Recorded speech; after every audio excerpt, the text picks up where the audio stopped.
If you've been anywhere near the news today, you probably know about the global Sumud Flotilla. Yeah, the one with Greta Thunberg, with activist after activist, celebrities for Palestine, and a full-on Anwar Ibrahim launch. All of those boats, by the way, are just being constantly live-streamed 24/7, video after video after video. I mean, sure, it sounds like this amazing humanitarian mission, 45 countries, 350 people carrying 250 tons of food into Gaza. Surely it will save everyone. Basically, Israel stopped the entire flotilla. Guess the mission's over. So yeah, this is like the hot button issue at the moment. Anwar Ibrahim himself making statement lantang against this horrible action of the Israeli authorities. And influencer after influencer trying to get clout, including one very passionate Akmal Saleh, who apparently wants to protest Donald Trump when he comes to Malaysia for the ASEAN summit. Wow.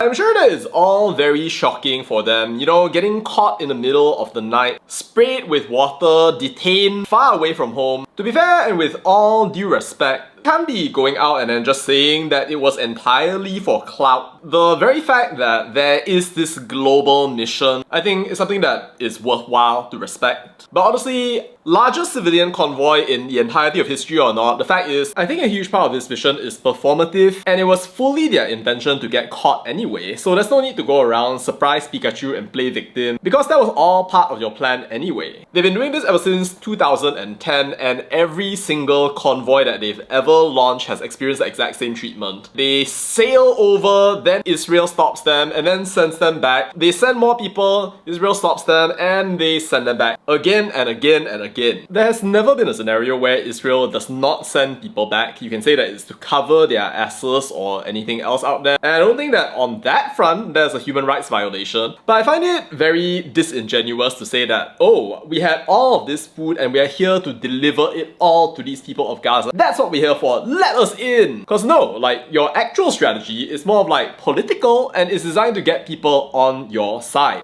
So okay, fine, like, we understand that, but you might be thinking, oh, but it's so horrible. They're only on a humanitarian aid mission. They're out there to save the people of Gaza. How can Israel call that a political move? Unacceptable. But if you think about the logistics, actually, even if they had succeeded, 250 tons is really not a lot. There are 2 million people in Gaza. I don't know what exactly the number is right now. I think there's 65,000 plus people reported as killed. 250,000 kilograms divided by 2 million, and you have 125 grams of food for each person in Gaza, which is enough to feed people for about 2 hours. Oh, and right. Also, have you ever wondered how these people were going to dock in the first place? You know, Gaza has no functioning seaport, right? Like, it was destroyed during the time of Yasser Arafat. And even if the ships wanted to actually land near Gaza, they would have to kind of like, I don't know, tie themselves to rocks or something like that. You have no way to dock in Gaza. You have not enough food. If you try to transport the food over, it will only last for about 2 hours. You allegedly declined to pass the food over through other channels. It's very interesting. I mean, I'm not saying that the suffering that's going on in Gaza is not real. I'm not saying that these people sailed for no meaning, but I think that at the end of the day, people should be more honest in saying that what they really want to do is get more people on their side so that they can do the same mission over and over and over again. I don't think that this was really a humanitarian mission. And yeah, I just think that they should have been more honest in terms of what they really wanted to do. If you really just want to open up a permanent humanitarian corridor, then you don't need to go out there and then act like, oh, you are such victims, oh, you have been caught. Because like, you should expect that you're going to be caught. Like, that's the natural thing to expect. It's what has happened every single time. So I'm not really seeing why this time is different from any other time, but I'm sure that people will have very different opinions on that. Either way, I'm pretty sure that Israel is going to be letting our Malaysian activists go. They better! Otherwise, Donald Trump is going to have the nightmare of his life when he finally gets to meet Akmal Saleh face to face and listens to his objections. Although, frankly, I think that Akmal is an example of somebody who is definitely in it for the aura. Just think about it, right? Like, what even is the relation of Donald Trump to any of this at the moment? When it's a negotiation between the government of Israel and the government of Malaysia, you can talk about how they are sekutu day in and day out, but you won't get past the fact that Israel is almost certainly going to release them.